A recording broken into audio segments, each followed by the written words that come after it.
For the introduction, I know it's my duty now to try and keep you all awake after such a nice lunch. That could be a bit tricky, but I'll do my best for you. What I want to talk to you today about is partnering in the public sector and how that can work for you as a business. In preparation for this presentation, I googled the word partnering to see what came up and regretted it. So after I'd waded through all the internet dating sites, I did come across one little gem, and that was that partnering is a pretty ancient concept.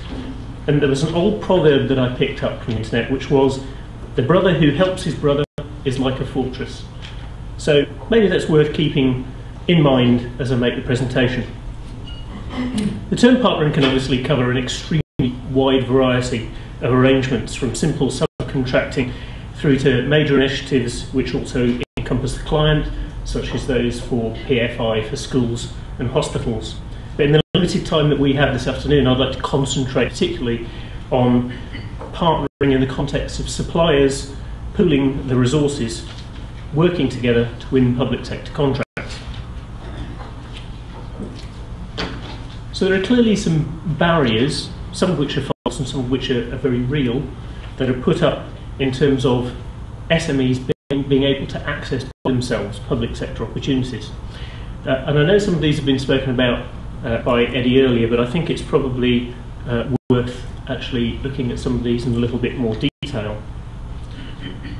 First off, obviously, is going through the motions of getting through the pre-qualification process.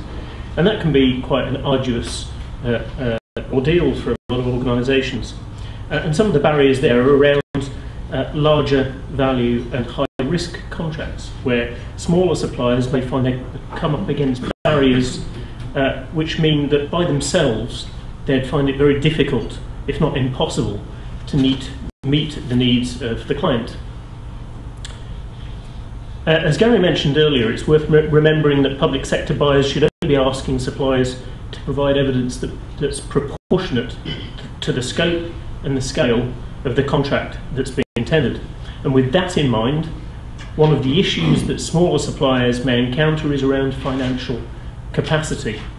That's normally evaluated on the basis of turnover in relation to the contract that's being tendered at the time, although it may also be evaluated on the basis of a supplier's total turnover. That helps determine what level of exposure a supplier has in relation to the size of the contract. Will it be the only contract that supplier could fulfill if they were successful, or is the contract larger than their actual turnover? And if so, could there be difficulties in delivery?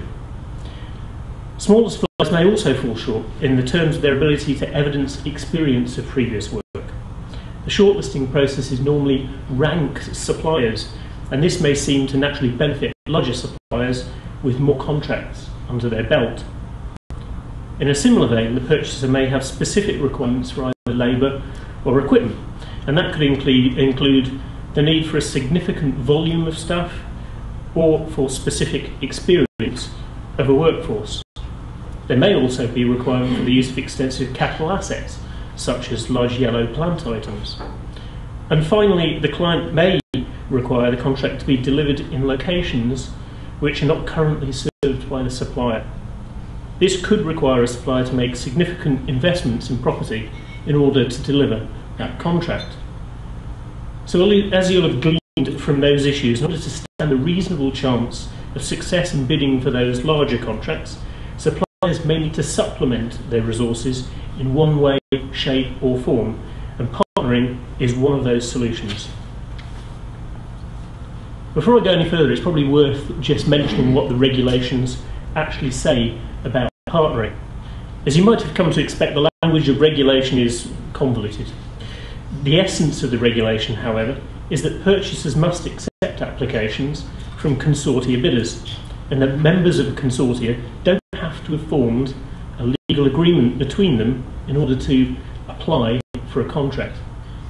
It is, however, worth noting that the purchaser may require consortia members to enter a legal agreement between themselves before the contract is actually let to them. The regulations also state that consortium members may rely on the capacity of other members when they're bidding, and don't need a legal agreement between the consortium members in order to do so. Purchasers may, however, require consortium members to evidence that the stated resources will be available to actually perform the contract, and may require some legal form to guarantee that that's the case. So in summary, you'll have gathered that the regulations make it perfectly possible for suppliers to partner with others in order to increase their capability and capacity to perform larger contracts. So that being the case, we should probably now revisit the barriers I identified in the original slide.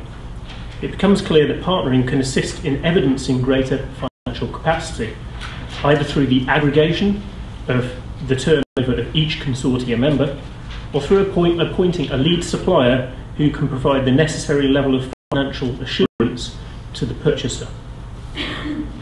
Consortium members will also be able to pool their resources, leading to a greater ability to evidence their capability to perform a specific contract. A consortium with members located near to the points of delivery required by the client may also be better placed to evidence their geographical reach, and this may be a further advantage. In addition to those pre-qualification issues, there are some real benefits for suppliers in forming partnerships with each other. Firstly, consortia may be able to reduce their costs by sharing administrative burdens between those organisations and reduce duplication of support functions. This could result in either an increase in profit margin for the consortia members or a lowering of prices to the customer to give them a more competitive bid. Continuing to look therefore at the wider benefits, partnerships formed for a single contract could lead to longer term relationships between suppliers, each working to their strengths in order to create longer term competitive advantage.